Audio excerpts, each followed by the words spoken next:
described as the luckiest unlucky man on the planet. Ian Ward has been battling brain cancer since last year, beating the odds every step of the way.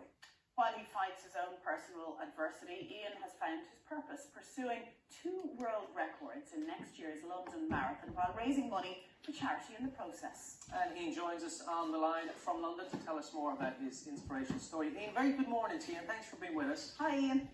And the same to yourselves. Ian, we were chatting during the break there, and the first thing that struck both Dan and myself is how remarkably upbeat you are, given the adversity and despite of that you're facing at the moment.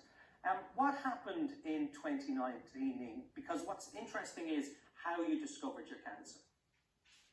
I don't know if it was 2019. Oh, it was 2019. So I do clinical research trials, and by complete random chance, one of the pre-tests that they had to do was an MRI scan to make sure that my brain was perfectly healthy.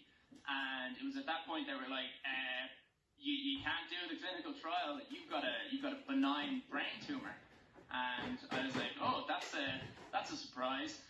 Especially because in the previous clinical trial, they had done something called a CT scan on my brain, which actually detects brain waves. So, completely undetected, something called asymptomatic is what I was.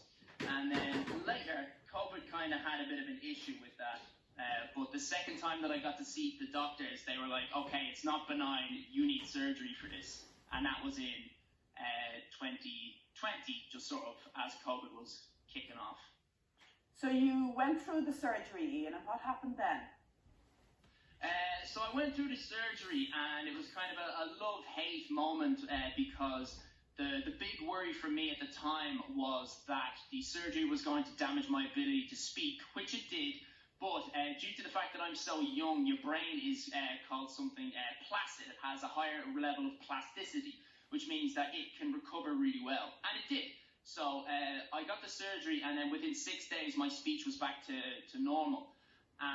But then when I went in for the meeting, they were like, okay, that's great news about your speech returning and that your sight isn't damaged or anything like that. But we have done an analysis on the tumor that we removed from your head, and you're at stage 3 of cancer. So we're going to have to go with chemotherapy and radiotherapy. They were going to do that anyway.